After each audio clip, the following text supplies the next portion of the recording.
सीधा सवाल में मैं बात करने वाला हूं विनय की और अभिनय की। बाप की विनय भाई उपराज्यपाल दिल्ली के, उनका नाम विनय कुमार सक्सेना है। तो बात विनय की होगी, बात अभिनय की भी होगी। दिल्ली का दंगल, दिल्ली का सियासी रण दरअसल रंगमंच से भी तुलना कर दी कि यहां पर एक्टिंग हो रही है और कई एक्टर्स फ्लॉप हो रहे हैं। और एक्टिंग की जब बात आती है तो इसके साथ गंगा मैया भी यमुना मैया, गंगा मैया नहीं, यमुना मैया भी जुड़ जाती है। यमुना की सफाई, गाजे बाजे के साथ यमुना की सफाई का ऐलान कर दिया गया है। 4 चरणों में 3 साल के भीतर यमुना साफ हो जाएगी। और यह जिम्मा, यह बीड़ा उठा लिया है खुद विनय कुमार सक्सेना ने। अभी दिल्ली में सरकार नहीं बनी है, 9 दिन हो गए, 8 फरवरी को नतीजे आ गए थे, लेकिन अभी तक तो विधायक दल की बैठक भी नहीं हुई। अब यह बीजेपी का अख्तियार है, 48 सीटें जीत गए, 27 साल का वनवास खत्म हो गया, 48 70 में से अच्छी खासी प्रचंड बहुमत के साथ जनादेश मिला है बीजेपी को। लेकिन मुख्यमंत्री कौन बनेगा, कौन बनेगा मुख्यमंत्री, इस सवाल का जवाब अभी तक नहीं आया। आज विधायक दल की बैठक होनी थी, वो टल गई। तारीख हमें बताई जा रही है ताजपोशी की शपथ ग्रहण की 20 तारीख, लेकिन वो दूल्हा कौन है ये कब तय होगा। और उसके बिना ही यमुना साफ की जा सकती है, तो ये पहले क्यों नहीं की गई। ये सियासी जो रंगमंच था, उसमें यमुना मैया की फिल्म फ्लॉप कराने के लिए कौन पूरा जोर लगा रहा था बॉक्स ऑफिस पर, इस पर आज हम चर्चा करने वाले हैं। तो ऐसे में आपकी राय, आपके सुझाव और आपके सवाल, अब सीधा सवाल का अहम हिस्सा तो बन ही चुके हैं, तो आपके सवालों का है इंतजार। तो आज सीधा सवाल में हम बात करने वाले हैं विनय की और अभिनय की। जी हां, दिल्ली के जो उपराज्यपाल हैं, और असल में ज्यादा ताकत, ज्यादा अधिकार, ज्यादा अख्तियार दिल्ली में उपराज्यपाल के हाथ में है। वो कहानी भी मैं आपको बताऊंगा और बात करूंगा अभिनय की भी। अब दिल्ली के जो उपराज्यपाल हैं विनय कुमार सक्सेना, कल वो नेशनल स्कूल ऑफ ड्रामा में थे। वहां पर एक फेस्टिवल चल रहा था, उसके समापन में बोले और दिल्ली का सियासी जो दंगल है उसकी तुलना रंगमंच से कर दी नेशनल स्कूल ऑफ ड्रामा में। और कहा कि कुछ एक्टर्स ऐसे होते हैं, वो एक्टिंग तो करते रहते हैं पर फिल्म फ्लॉप हो जाती है या नाटक फ्लॉप हो जाता है। तो पहले सुनिए विनय कुमार सक्सेना क्या बोले। दिल्ली में भी अभी कुछ दिन पहले वक्त ने करवट ली है। दिल्ली के लोगों ने एक नई सरकार चुनी है। चुनावी खींचतान के बीच पूरी दिल्ली मानो एक रंगमंच बन गई थी। हर किरदार बखूबी अपने डायलॉग्स पढ़ रहा था और एक्टिंग कर रहा था। कोई अपने किए पर पर्दा डाल रहा था, तो कोई जन आकांक्षाओं की बात कर रहा था। लेकिन कभी कभी बहुत अच्छे एक्टर्स भी अपनी एक्टिंग के कारण लोगों को इम्प्रेस नहीं कर पाते हैं और पूरी फिल्म फ्लॉप हो जाती है।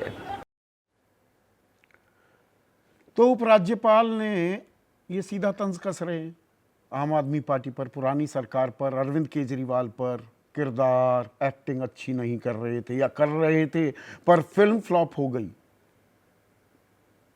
पर जब दिल्ली के सियासी रण को रंगमंच में तब्दील करने की बात कर रहे हैं विनय कुमार सक्सेना, वो भी तो बहुत अहम किरदार हैं। अपनी एक्टिंग के बारे में, अपने अभिनय के बारे में विनय बोलना या टिप्पणी करना भूल गए। ज्यादा अख्तियार, ज्यादा अधिकार तो उपराज्यपाल के पास हैं। तभी तो सरकार का गठन अभी हुआ नहीं, 9 दिन हो गए नतीजे आए हुए, अभी विधायक दल की बैठक भी नहीं हुई। हमें यह जरूर बताया जा रहा है 20 फरवरी को शपथ ग्रहण होगा, 3 मंच बनेंगे वगैरह वगैरह वगैरह। पर अभी भाई दूल्हा कौन है, बारात तो सज रही है, दूल्हा कौन है यह तय नहीं है। और उससे पहले ही विनय कुमार सक्सेना ने बागडोर संभाल ली है और उनके निर्देशों पर यमुना की सफाई का कार्यक्रम शुरू हो गया। 4 चरणों में 3 सालों के भीतर यमुना साफ कर दी जाएगी। पहले चरण में कूड़ा कचरा और गाद हटा दिया जाएगा। उसके बाद नजफगढ़ ड्रेन समेत दूसरे नालों की सफाई होगी और तमाम जो एजेंसियां हैं, जल बोर्ड हो गया, सीपीडब्ल्यूडी हो गया, पीडब्ल्यूडी हो गया, वो सब समन्वय करते दिखाई देंगे। एसटीपी यानी कि सूवेज ट्रीटमेंट प्लांट, जो पानी को साफ करने के लिए ट्रीटमेंट प्लांट हैं, उनकी क्षमता और उत्पादन की रोजाना निगरानी की जाएगी और नए सूवेज ट्रीटमेंट प्लांट्स के निर्माण के लिए एक समयबद्ध योजना भी की जाएगी। अरे मुख्यमंत्री तो बना नहीं, तो आप ये कर सकते हैं, कर सकते थे, तो पहले क्यों नहीं किया? आप कौन सा अभिनय कर रहे थे? आप रंगमंच में क्या किरदार निभा रहे थे विनय कुमार सक्सेना साहब? इसका भी तो जवाब दीजिए। अब जवाब में दर्शकों यहां पर एक चीज आपको समझाने की जरूरत है। जनवरी में, ये 2023 की बात है, एनजीटी ने, नेशनल ग्रीन ट्राइब्यूनल ने एक हाई लेवल कमेटी बनाई और उसकी अध्यक्षता दे दी उपराज्यपाल विनय कुमार सक्सेना को कि जी यमुना को साफ कीजिए। तो इसकी 5 मीटिंग भी हुई। 20 जनवरी 2023, 14 फरवरी 2023, 14 मार्च 2023, अप्रैल 21 2023 और 10 मई 2023। लेकिन अरविंद केजरीवाल, दिल्ली सरकार बिफर गई कि अरे भाई ये काम तो हमें करना था, हमने वादा किया है दिल्ली की जनता से।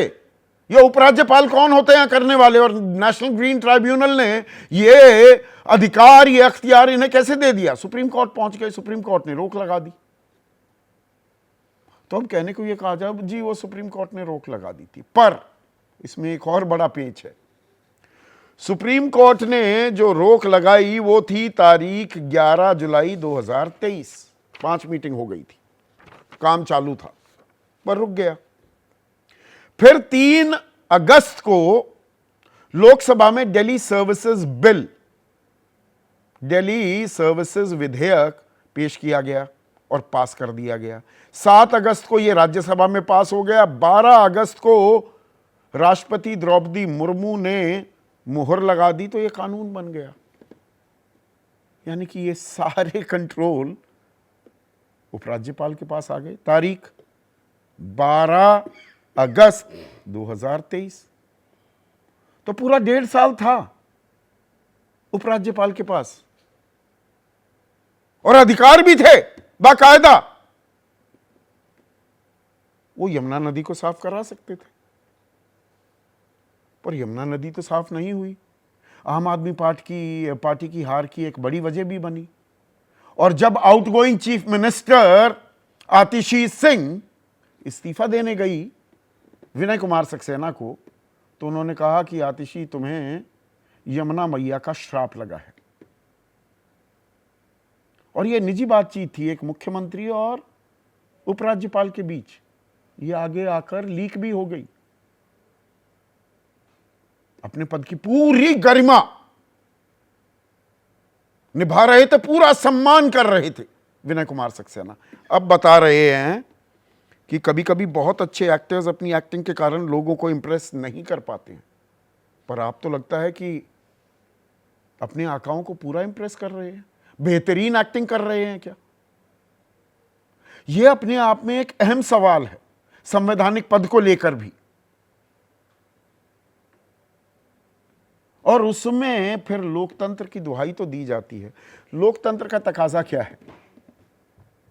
परंपराएं क्या कहती हैं? संसदीय परंपराएं कि विधायक दल अपना नेता चुनेगा, वो मुख्यमंत्री बन जाएगा।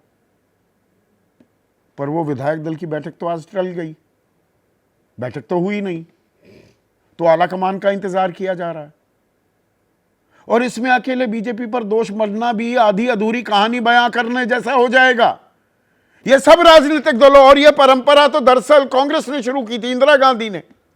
वो तो पॉपुलरली इलेक्टेड मुख्यमंत्रियों को ही हटा देती थी, अपनी पार्टी के ही नहीं।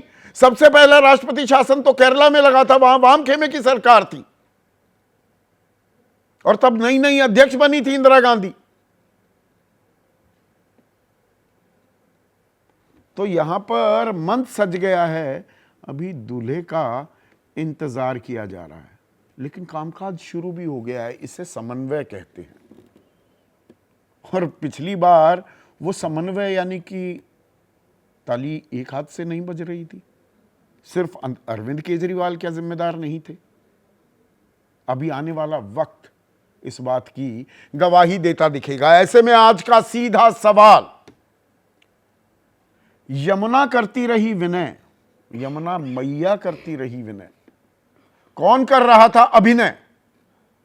और नतीजों के 9 दिन दिल्ली मुख्यमंत्री बिन।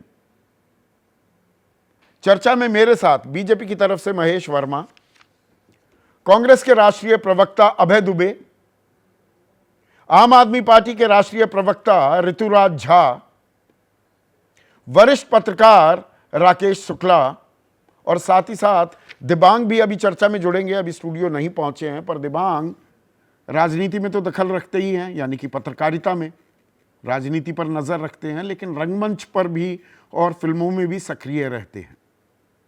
तो शुरुआत तो मैं चर्चा आज दिबांग के साथ करना चाह रहा था, पर दुनिया बदल रही है और ये भारत के लिए ला रही है इन्फिनिट अवसर, जिसे हम कहते हैं मिनट इन्फिनिट।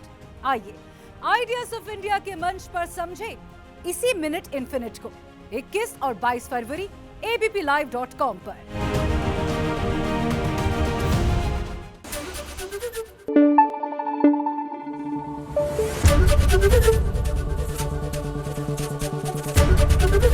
एबीपी न्यूज आपको रखे आगे।